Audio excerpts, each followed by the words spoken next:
I'm Gopinath from MIT. Everyone is focusing on what about employability or research or something. I want to give a different opinion completely.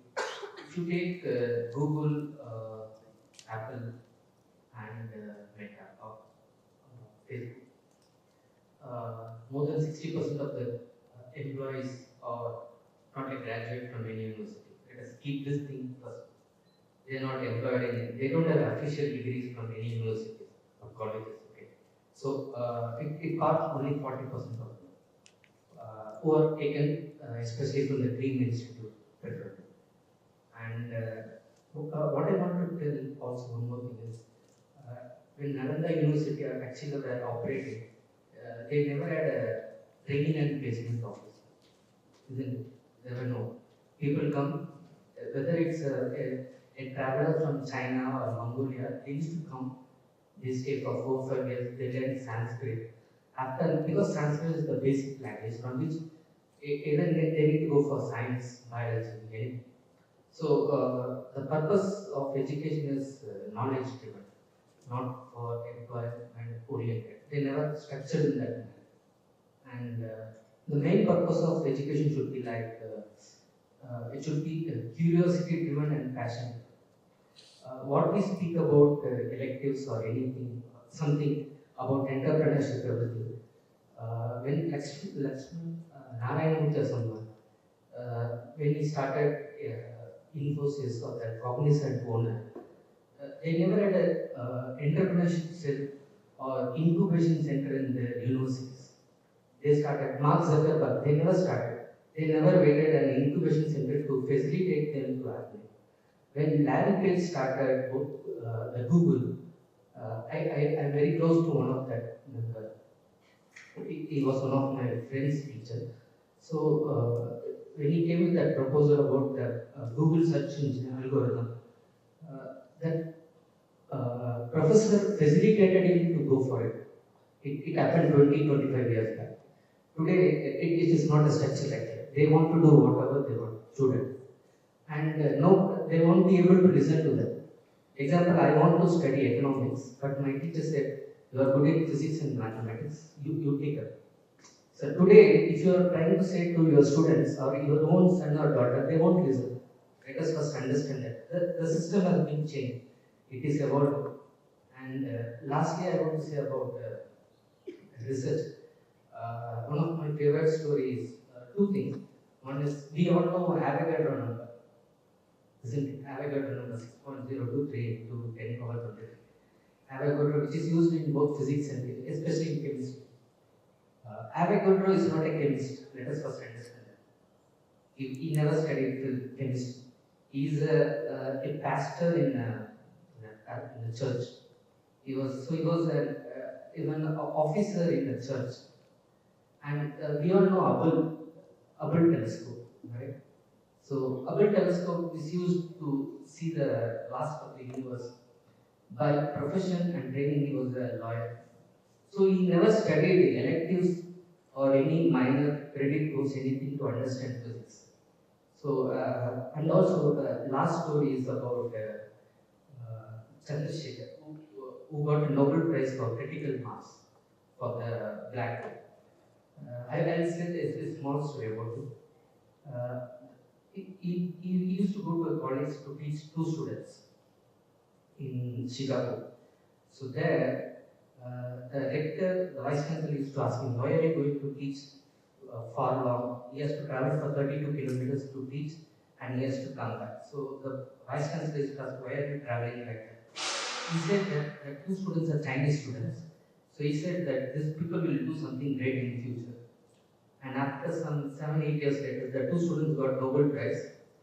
And after they got Nobel Prize, after 5 years later, Chandrasekhar got Nobel Prize. Chandrasekhar got Nobel Prize because his students got Nobel Prize. They said to the Nobel Committee, we got all these fundamentals from Chandrasekhar.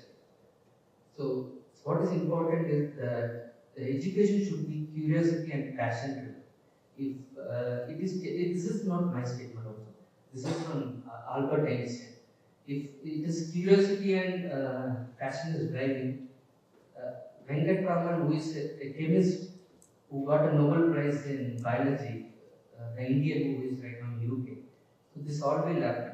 We have to facilitate that curiosity-driven education for the student, and the university also should be able to make that happen. We are all focused on Gen Z, they are not learning. Whether government of India is changing the IAS recruitment pattern, do you think so? No. They don't bother whether Gen Z is interested or not. IAS or joint entrance, all the prelims, this mains happens. We cannot skip some a standard way of testing procedures. Because Gen Z doesn't mean GRE will stop there, or GMAT will stop there, or IIM is going to stop the CAT examination. No, doesn't matter whether they like, they don't like. We need to have a procedure which is good for the system to run. We need to take the people who will be coming in as an IAS officer who will run the country for next 40 years.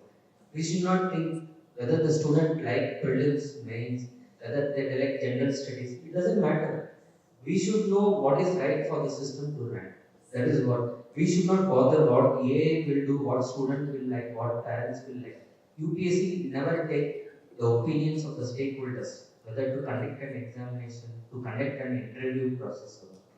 We ourselves, we should know what is good to make the system to run effectively and efficiently. We conduct co-creation course. This is for first year students during the second semester. What we do is, so every year around 6,000 students, fresh students join our university.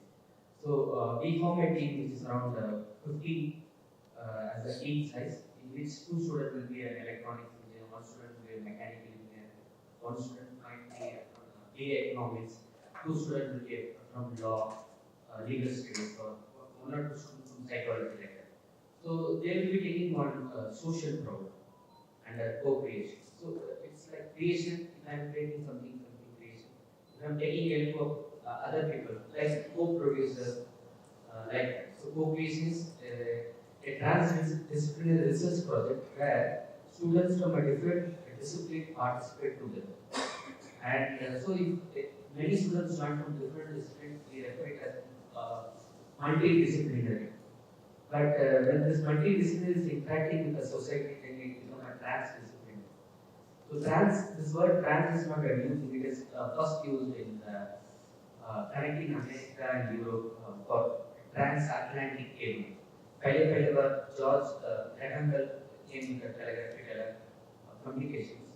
So the first experimental thing after they did lot micro experiments, they first went for a radio connectivity between the Europe and America. So these are the things. So this activity is encouraging students to take in such a way that they are solving some of the UN designated SDG problems. There are 17 SDGs that they have to map they work on it. And another thing is beauty about this is creating a social awareness among them. And it is inculcating a society's sensitiveness. We have a very good support from Amsterdam. There is a professor who is the founding director of this program. So she comes here once 3-4 months. She gives guidance and mentorship with it. And part of that, we have a CDC center, career development center. So students who are in third years, who are about to go for final year and they need to apply for the interview for this written test. We are coaching. We coach them from the third year onwards, so that by the end of the 1 year or while reaching the quiz period and finally they will be able to face the interviews, all the aptitude tests for this thing. So those things are taken for the last 4 years.